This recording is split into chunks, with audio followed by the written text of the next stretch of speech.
Welcome to this lecture in which we're going to discuss how to use the syllabus in class. I would say that this is probably the most common error that students make in a college classroom. Perhaps it's because in high school, syllabi really aren't used a great deal, but the syllabus is the rule book. It's a little bit like not knowing how the syllabus works is a little bit like, trying to play soccer or football without understanding, what the purpose of an end zone is or what 10 yards mean. You're not going to be very successful. And so this really is your rule book for the course. The instructor is, for the most part, bound by it. And so this also is something that you can use strategically in your interactions with the instructor. So where would you find the syllabus? Well, in my classes, you'll find it in the first module. Again, it'll be called syllabus and then whatever the course name is. And you'll just click on this and you'll be able to see it. I encourage you to download it and print it out. You're going to want to read it. You're probably going to want to cut and paste and take notes out of it. There are some sections that are boring and that you probably don't need to read. Typically my syllabi are about 6 to 10 pages long, and I know that length is daunting, especially since large sections of it are boring and irrelevant. I apologize for that, but there are some real gems that you need to know about. I've taken a syllabus from one of my classes, my business law class, and I'm going to use that to talk about. The first page really doesn't have much that you need. Really the only thing that you need to know from that first page is the drop date. This is the date that you can get up until this day that you can get out of the class without needing to explain why you're dropping from the class. So you want to calendar this. Since my courses are typically, this is a summer syllabi, but if it's a long semester, my courses are 16-week courses, that same drop date will probably apply to most of your classes. Most instructors put them on their syllabus, but if you have an instructor who doesn't, very likely you can use the date for my syllabus to help you get that done. So this is really what you need to know from the first page. The second page is just stuff about how to use Canvas in terms of technical capacity. Let's go on to page 3. Our next section that we care about are my office hours. Please plan to come see me at least once during the semester. There are certain classes where I can provide a lot of benefit in my office hours. There are other classes where I pretty much put everything that you need in the class, and while you're welcome to come to my office hours for support, it's pretty rare that students see that as something that they need to do. But you know what? Even if you don't have an academic reason to see your instructor, I encourage you, just as a matter of form, to, before the end of the semester, stop by and introduce yourself. There's lots of reasons for it. One is that it can be a good practice for you for that interview process that as you develop professionally. Another is that you may at some point need a letter of reference from somebody. It's pretty difficult to ask for a letter of reference if you've never met the person. And then sometimes that person can give you some insights into curriculum that you might want to take, maybe even career goals. Plus, if you're hovering between an A and a B or a B and a C, the fact that the instructor has gotten to know you and that you've made that effort, that's not a bad position to be in. So I definitely encourage you to come to the office hours. Usually I offer virtual office hours, and so it's super easy to attend. Even if during my face-to-face hours, you can attend by calling me during the hour. So you don't even have to physically come. I definitely encourage you to do that. Another thing to keep in mind, this is in my syllabi, this may not be in everyone's syllabus, is that I talk about my email policy. I'm not in my office a lot. I teach mainly online courses and I work from home a great deal of the time. I'm in my office during my face-to-face office hours, but outside of my face-to-face office hours, I may not be there. Sometimes it can be a whole week between times that I'm there. And so it doesn't make sense for you to leave a voicemail message, unless, of course, it's during my office hours. Email is a lot better way to reach me. Now, that doesn't mean we can't schedule a time to talk via telephone outside of my office hours, but this is just the quicker way to get a response. Let me show you something. My email, by the way, is just my first initial, C, and then my last name, Groover, @collin.edu. Let me show you a little box here. Please ignore this box. I do not use this function for lots of reasons which you don't really care about knowing about, but I don't use it. And so I'm very likely not to notice if you send me an email message through that. In the unlikely event that you forget and you send me a message, I'm going to reply to it through your Cougar Mail email. So please just kind of consider that not even a factor in this course. I wish I could turn them off, but I can't. Now, other instructors may like this, so I'm not saying you ought to always ignore that function. Okay, so we've talked about the drop date that you get from the first page. We've talked about my office hours. Next thing we need to focus on is the textbook. Now, you very likely will already have your textbook information because you will have pulled it off of the bookstore listing. But if you didn't see it there, you can find it. And again, typically I will give the name of the book and the author. Many times I will give the edition or the year of publication, even an ISBN number sometimes. Going forward, this is probably the single most important part of the syllabus. It's certainly the information that you're going to refer to the most. This lets you know two very important pieces of information. First of all, it allows you to calibrate where to invest your time.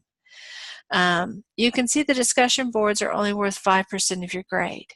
You don't want to spend a ton of time on the discussion boards. That's not an effective use of your time. You can see that the midterm is worth 20%, your final examination is worth 29%.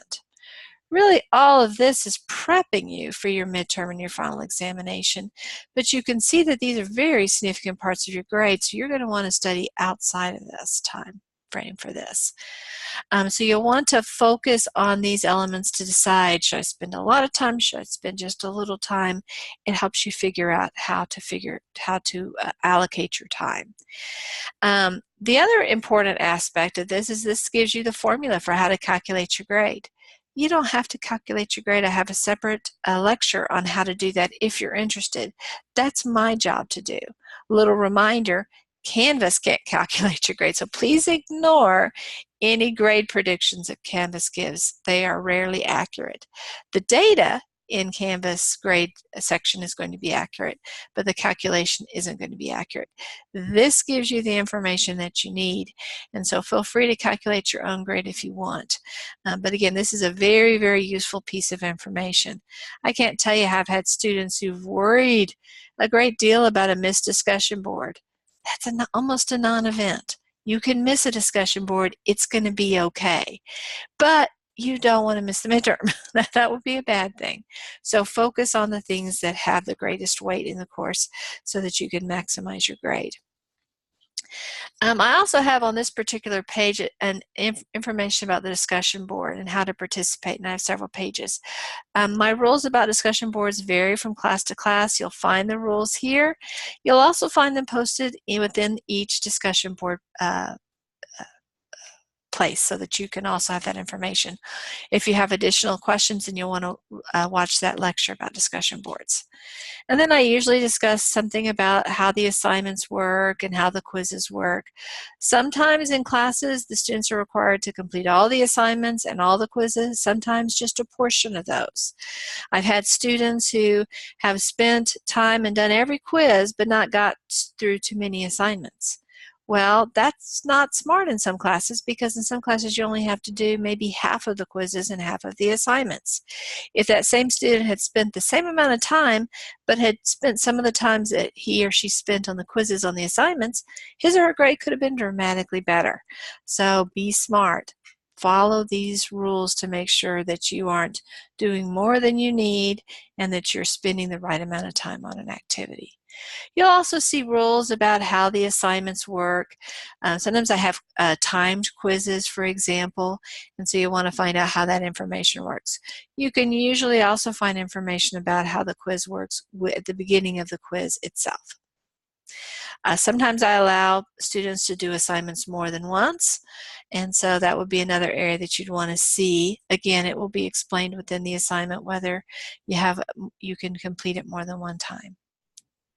Of course, there's going to be a midterm and a final examination in all of my online courses, and you'll need to have these be proctored, meaning that you'll either have to go to the Collin Testing Center, one of the three that we have, or you'll need to go to or you need to use the ProctorU resource. Again, there's going to be more information about that later on, but here's a brief summary about that information.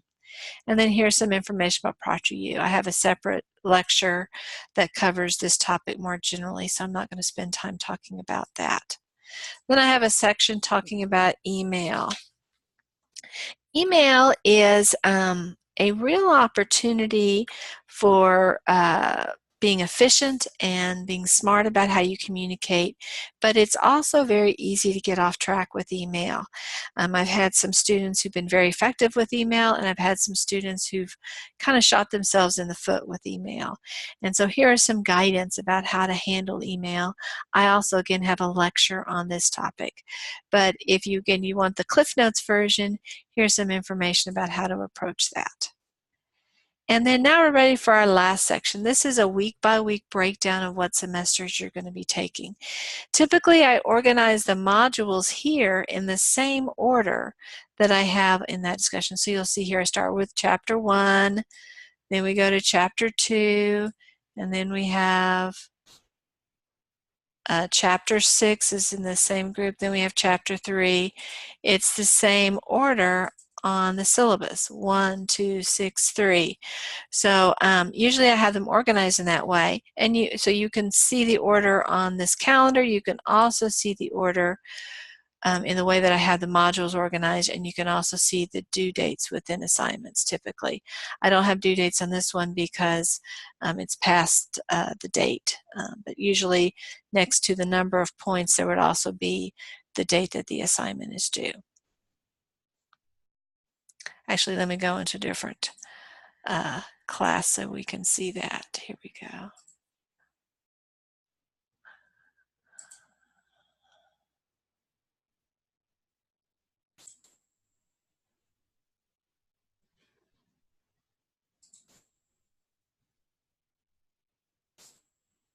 You can see here that there'll be the date and then the number of points, and so you'll be able to calendar them. Sometimes I include due dates on the syllabus, sometimes I don't. If the due dates aren't here, that's okay though, because you know where to find the due dates. The due dates are going to be on campus. And so my suggestion is in that first week, even probably in the first half of the week, you're going to want to go through and calendar all of the due dates for all the activities here. You can also find these due dates on the calendar tool and over here in the to-do column. So there's lots of different ways of finding the due dates that are important to your particular course. And so you want to calendar those dates. At the very end, you will see information about the final examination. For both the midterm and the final examination, I typically give students about a 5 or 6 day window to take the test. So you won't have to worry about being available on a particular day. You'll have a range of days to take it. I'll send you more information about a week before the testing time. So those are the important parts of the syllabus. Please spend some time in looking it over. Again, the most important part, of the part that you're going to probably spend most of your time focusing on, is going to be this equation and possibly my office hours, because hopefully you'll be planning to visit me at some point. Anyway, thank you for your attention. And of course, if you have any questions about my syllabus or anything else, come stop by to see me or call during my office hours. Thank you so much for your time and your attention. Have a great day.